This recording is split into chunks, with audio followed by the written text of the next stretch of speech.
Assalamualaikum warahmatullahi wabarakatuh. Kembali bersama channel Bang Marau Wilujeng Sonten. Ya kebetulan nih saya jalan bersama tokoh ya, ahli tokoh ahli dalam pemerintahan ini. Saya punya unek-unek nih. Dari kemarin ingin sekali bicara dengan ahlinya terkait tentang pelantikan pejabat eselon 3 yang kemarin dilakukan oleh tempatnya hampir 415 itu dilantik ya. Luar biasa prestasinya. Masal ya, saya nggak tahu juga maksud dan tujuan gitu. Dilihat dari press list yang saya dapat itu banyak keganjilan termasuk ukuran apa sih yang menjadi dasar Bupati Kabupaten Bandung Barat menaikkan jabatan kan dari jabatan yang ini jadi ini ya makanya sampai sekarang ini menjadi buat saya ketika saya bicara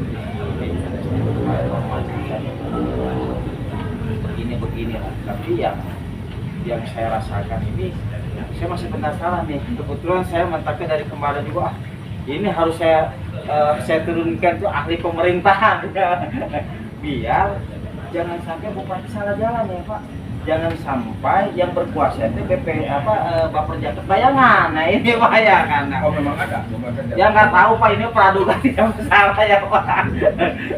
Jadi intinya gini Pak Jamu ya, saya ingin Bapak mungkin sudah baca ya, sudah mengamati ya. Jadi contoh saya begini Pak ya, salah satu laptop kabit itu kan ada di golongan 3C. Nah, kasihnya 3D. Apakah itu melanggar aturan atau tidak Pak? Ini salah satu contoh, mungkin kita Pak Jamu itu udah mengerti lah sejauh mana, mungkin sudah baca yang kemarin lagi viral dah pelantikan Bupati Kabupaten Bandung Barat Hengki Kurniawan sampai sekarang masih jadi polemik. Itu aja Pak ya. Langsung Pak ya kan. Begini Bung Rauf, saya dalam kapasitas baik sebagai pengamat maupun sebagai dosen salah satu tinggi yang berkaitan dengan ilmu pemerintahan, termasuk di dalam kaitan dengan pemerintahan, memang diminta atau tidak diminta, saya dalam konteks pengabdian kepada masyarakat sebagai bagian dari Dharma Pemerintahan ini harus peka, harus responsif di wilayah aktif penyelenggaraan pemerintahan, di lembaga pemerintahan di berbagai daerah. Dan itu kewajiban moral saya. Apalagi kalau berbicara Kabupaten Bandung Barat. Kenapa? Saya kan asli orang sini. Wah, luar biasa. Lahir di sini, sekolah di sini, dibesarkan di sini, malah ya saya memegang jabatan di pemerintahan ini termasuk pembinaan di wilayah bagian Bandung Barat juga, sehingga dari awal sampai akhir, sampai kapanpun sepanjang saya masih bernafas, saya tidak akan lepas ya dari pengamatan. Tapi kadang-kadang ungkapan tulisan saya ya yang selama ini muncul di permukaan, padahal saya niatnya baik, niatnya ibadah, memberikan masukan. Kalau ada kritik itu konstruktif, sesuai dengan keinginan Pak Bupati sendiri. Pak Bupati kan bicara. Iya benar itu Pak. Bahwa saya mengharapkan kritik yang membangun dalam rangka lebih membesarkan lagi KPB dan sebagainya. Malah disebutkan oleh beliau sendiri bahwa kritik itu merupakan nutrisi dalam rangka kemajuan daerah, gitu kan. Saya kan merespon dengan positif itu, sehingga saya diminta tidak diminta menyampaikan. Hanya kan masing-masing orang itu beda narasi, beda apa. Tapi tolong tepatkan posisi saya ini sebagai orang yang memiliki tanggung jawab moral, khususnya bagi KPB, dan tanpa ada kepentingan politik apapun gitu ya. Namun kadang-kadang ada saja ya bagian atau seorang orang yang menganggap saya ini negatif lah. Iya. Tapi bagi saya bebas nilai, mau dinilai negatif, positif itu etis oke-oke aja. Iya, siap. Itu yang pertama ya. Kemudian yang kedua, satu hal di sini yang perlu digarisbawahi.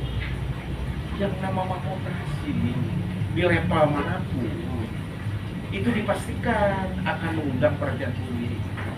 Karena publik punya kepentingan demi daerahnya sendiri gitu ya.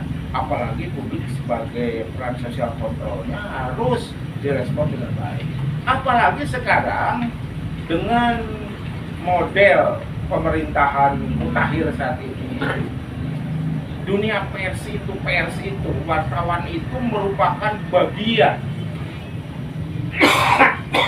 bagian dalam konteks sistem pemerintahan, merupakan stakeholder. Apalagi sekarang modelnya dinamakan dengan sudah digembar-gemborkan sejak lama itu, baik oleh birokrat, pejabat maupun oleh komponen sendiri dengan model PKL ini begini. Dari 5 unsur stakeholder pemerintahan itu salah satunya kan pers, yang di dalamnya wartawan dan sebagainya.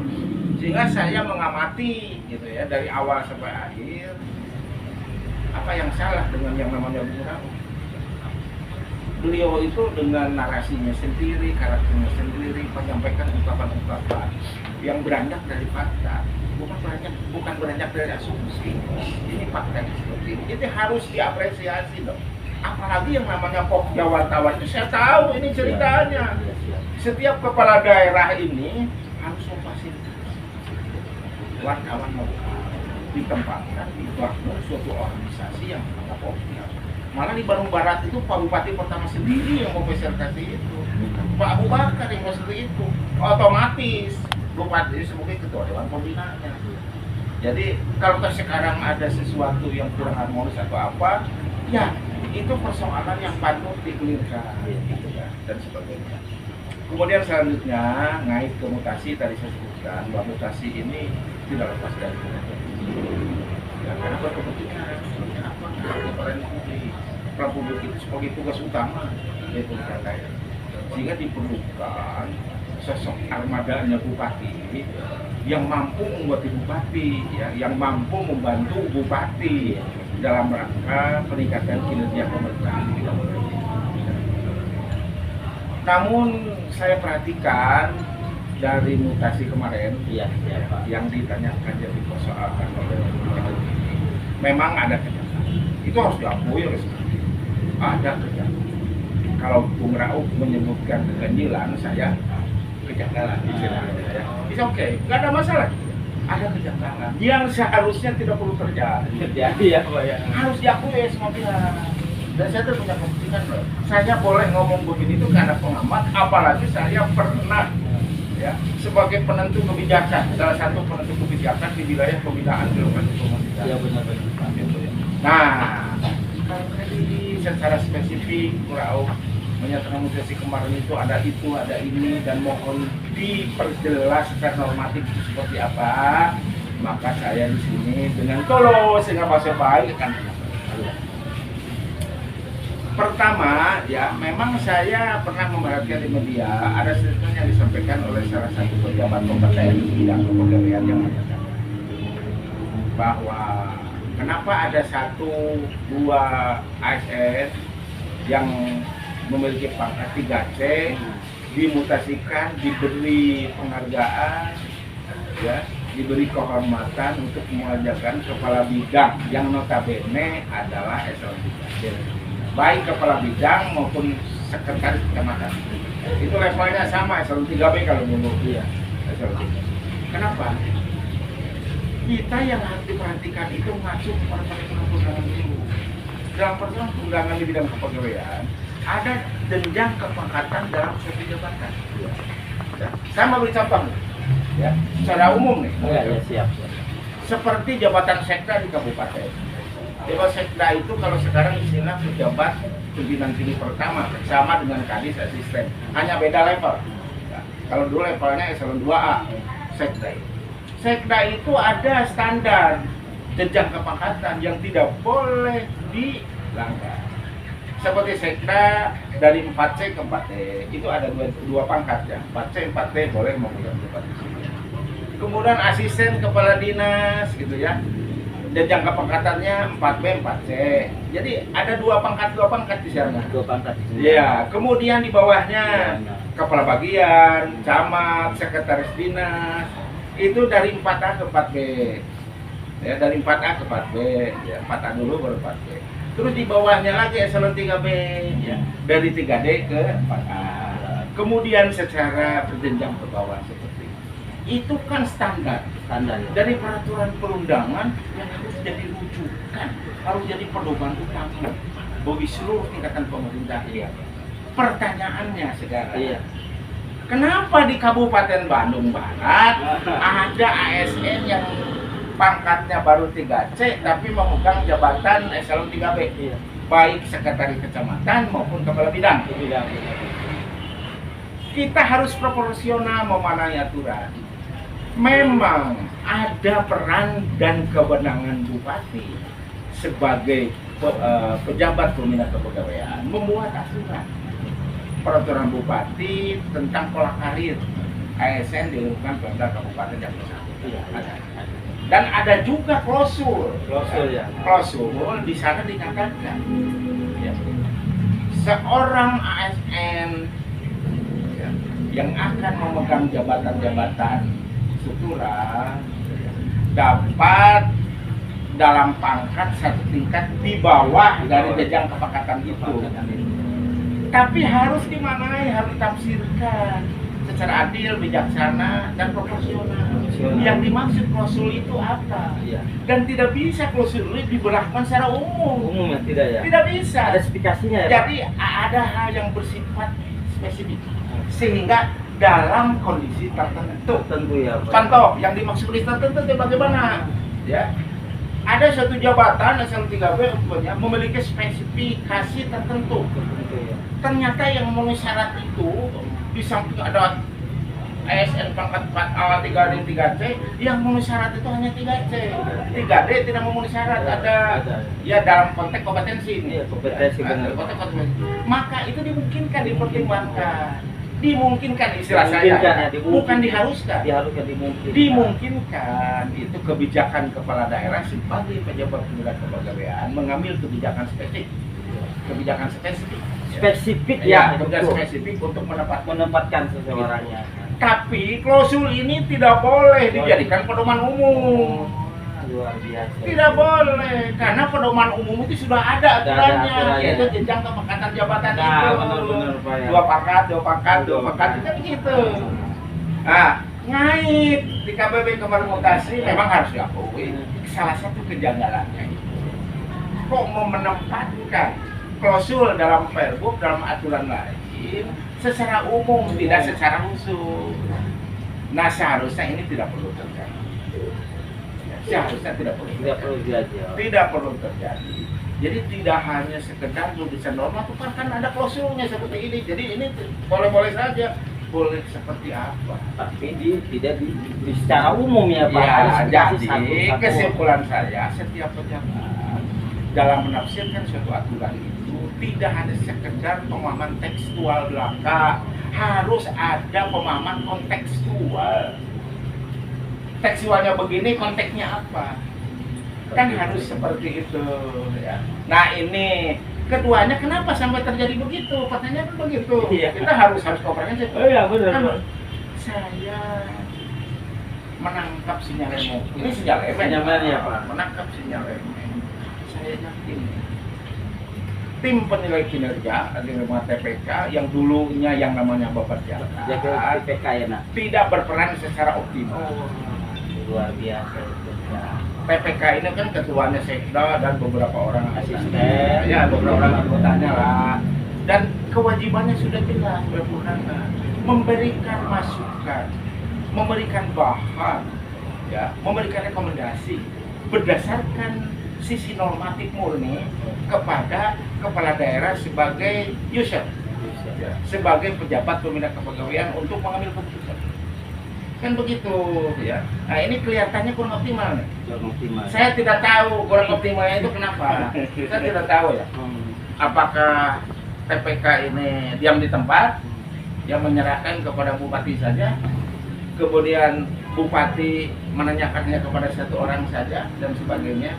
Jadi kesimpulannya saya tidak menyalahkan satu orang atau satu kelompok ya. Jadi ini sudah berbicara generalis.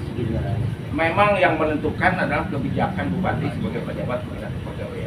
Tapi keputusan ini harus berdasarkan mekanisme, prosedur, di mana ada peran tim penilai kinerja di dalam.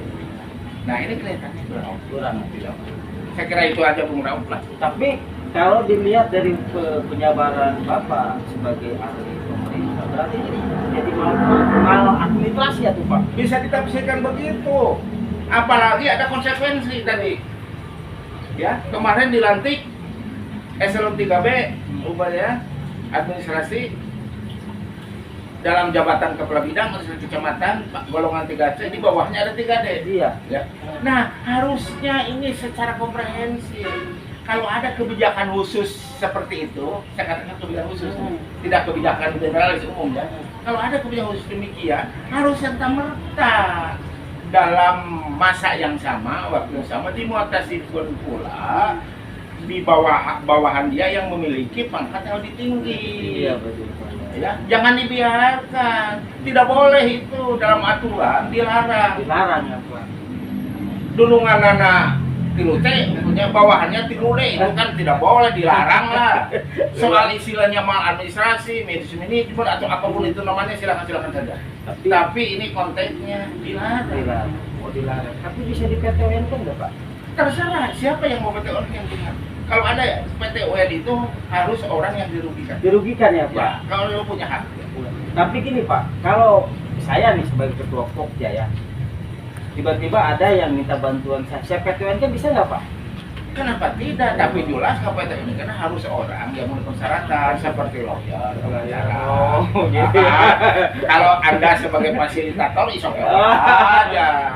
Rencananya saya mau PTN kan, dan saya akan buat somasi ke ketua DPRD untuk dipanggil lah bupati kabupaten dan minta keterangan.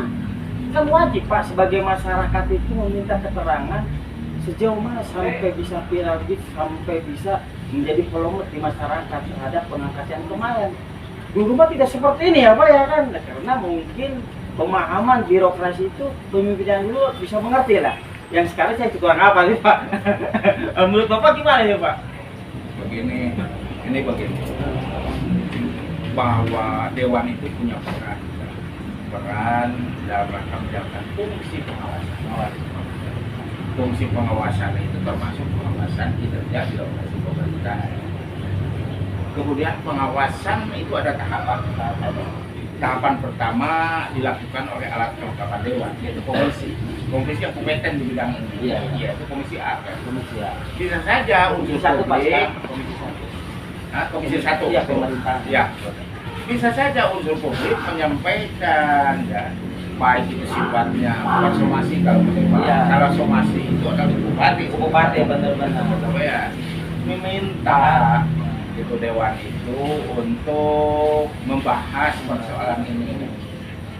Kemudian pimpinan Dewan menugaskan ketua komisi A untuk mengundang berbagai pihak untuk duduk dalam satu meja membahas tentang ini, dilihat kekurangannya apa, masalahnya apa, kendalanya apa, kalau toh ada semacam kejadilan atau kejanggalan ya seperti apa, sehingga nantinya ujungnya ada nota pendapat dari komisi yang dikirimkan ke pimpinan Dewan, pimpinan membuat surat rekomendasi kepada itu kan istilah fungsi pengawasan. Fungsi pengawasan ya. Jadi pengertian meminta keterangannya tidak dalam konteks hak interpelasi ya. Di luar ya. Belum sampai ya Pak. Belum sampai ke sana karena hak interpelasi itu hak Dewan. Dewan. Itu ada proses awal dulu. Awal dulu ya Pak. Ada proses awal dulu. Penandakan dukungan ya Pak. Itu guys, ternyata saya semakin terbuka pikiran saya dengan ahlinya ya. Kemarin saya sih masih meraba-raba. Secara visual itu bisa, ya kan. Tapi tidak secara umum ya Pak. Menempatkan seseorang itu memang kalau betul-betul urgent ya kan seperti itu. Tapi ini tidak urgent Pak. Bayangkan yang dirotasi mutasi bukan puluhan Pak, tapi 400 lebih. Ini yang menjadi pertanyaan. Alhamdulillah saya terbuka dengan ahlinya. Mudah-mudahan nanti konten ini bisa bermanfaat ya buat Amin. pengembangan masyarakat, Amin, termasuk amin. bupati yang tidak mengerti ya. Oh, bulan tidak Oh, mengerti. kumaha Pak? Masukannya kurang dari birokrasi. Gitu. Saya mah ya apa adanya ya kan. Itu bahasa wartawan itu harus ekstrim begitu. Oh. Jadi intinya dalam arti kurang ya Pak, kurang diberi ada masukan. Masukan. Nah, ini ya intinya. Bupati harus bisa menerima masukan dari kanan kiri belakang dapat untuk menjadi optimal ya Pak. Dalam ketika merotasi mutasi itu tidak jadi persoalan ya, tidak jadi polemik di masyarakat. Itu aja guys. Mudah-mudahan video ini bisa. Ada satu lagi Ada nih, apa, Pak. apa tuh Pak? Ini munculnya rekomendasi dari Abdesi itu. Oh iya, oh benar. Saya lupa ini. Itu bagi saya ini fenomena baru itu. Jadi gini Pak, kemarin saya mendapatkan surat itu dari Abdesi ya, dewan mesti ada Abdesi ya di Kecamatan Padalarang itu supaya berubah apa gimana biasanya? Meninjau kembali keputusan bupati yang kemarin. Jadi seolah-olah menuntut harus dirubah. Itu menurut pandangan Bapak gimana itu Pak? Ya. Begini, dalam konteks Pemerintahnya. Kalau sekiranya para kepala desa di kecamatan yang bersangkutan menilai dari sisi kinerja pemerintahan, camat ini cukup luar biasa, dihormati dan dicintai oleh kepala desa dan masyarakat. Saya kira isu-isu tentang tentang mutasi dan sebagainya sudah berjalan cukup lama kan, sebelum mutasi itu terjadi, lama di mana-mana. Seharusnya sebelum mutasi terjadi, kalau ada pandangan-pandangan Abdesi yang menilai secara objektif tentang kinerja camat, buat rekomendasi itu pada saat itu.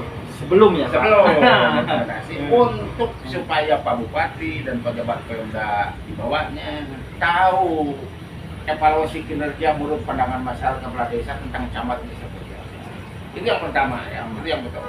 Keduanya, nah ini kekurang masukan dari TPK tim pekerja kepada Pak Bupati teh ada satu sisi yang sangat krusial.